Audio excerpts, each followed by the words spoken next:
my name is Cara Freedman, and this is an essay I wrote for my English class earlier in the school year, so I'm going to read it to you, and it's called How Different Affected Me. Before second grade, I always thought that my family was normal and that every family was similar to mine.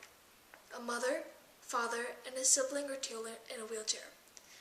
I always thought that that was the normal way of living. Wheelchairs were normal, right?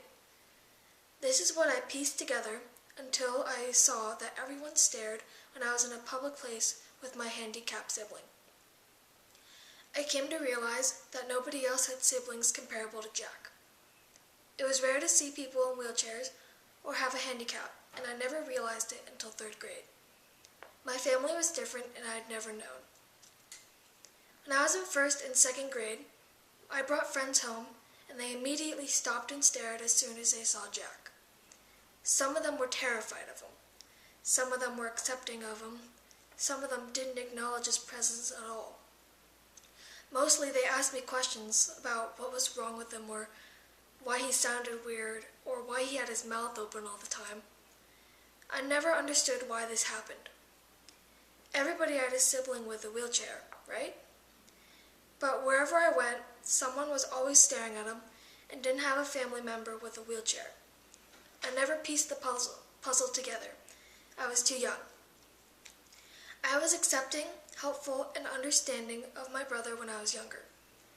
But the way he could tease me was through running over my feet with his wheelchair, which really hurt, or verbally saying cruel things to me. Understood, what else is he supposed to do? He can't throw a punch or playfully tackle me to the ground. That's something I miss about having an average older brother. Sibling rivalries won't be the same, but I've accepted that from the get-go. A lot of things aren't normal, and I'm not either. At 4 months old, I was adopted from South Korea. My birth mom had to give me up since she was too young to take care of a child. I would have been a handful. I can tell just by growing up. I understand that she had to give me up, but in ways I feel hurt and think about it every now and then. In ways I feel as if I was a mistake, but I know I was born into this world for a reason.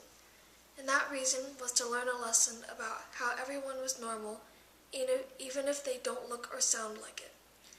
I'd be one of those people who'd point and stare whenever I saw a person in a wheelchair or with a handicap. I'm glad I was adopted and put into a new family. I'm glad I got to meet the most incredible person I will probably ever meet. What still doesn't make sense about people today is that they stare, point, or ask out loud, what's wrong with them? It sometimes hurts to see people just point at him as if he's some sort of exotic animal. But truthfully, Jack is just another human being. He has feelings, a social life, academic skills, and every other organ in the human body. It's not like he has an extra eye or extra limb. He just doesn't look normal compared to everyone else. He's normal like every other person, but he can't support the weight of his head since it's too heavy for him to hold up. He just can't lift his arms, legs, and body since his muscles are way too weak to. That's what spinal muscular atrophy has made him have, weaker muscles. Almost every year, I go with my dad to the Families of Spinal Muscular Atrophy Conference. Each year I see so many more children with this genetic defect. Fearing I'm the only person with a sibling who has to deal with this, I've realized I'm not the only one in the world with a disabled sibling. Every time I go, there is a session or workshop, you could call it, called Siblings Talk It Out. And all of the siblings end up ranting about how they all hate their siblings, but they love them at the same time.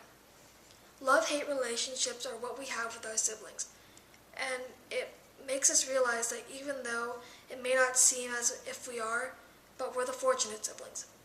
We get to learn what independence, responsibility, and maturity is. Jack has taught me so much over the last 14 years of my life. I've grown up around an environment where I have to do a lot of things on my own since Jack takes up a lot of my parents' time.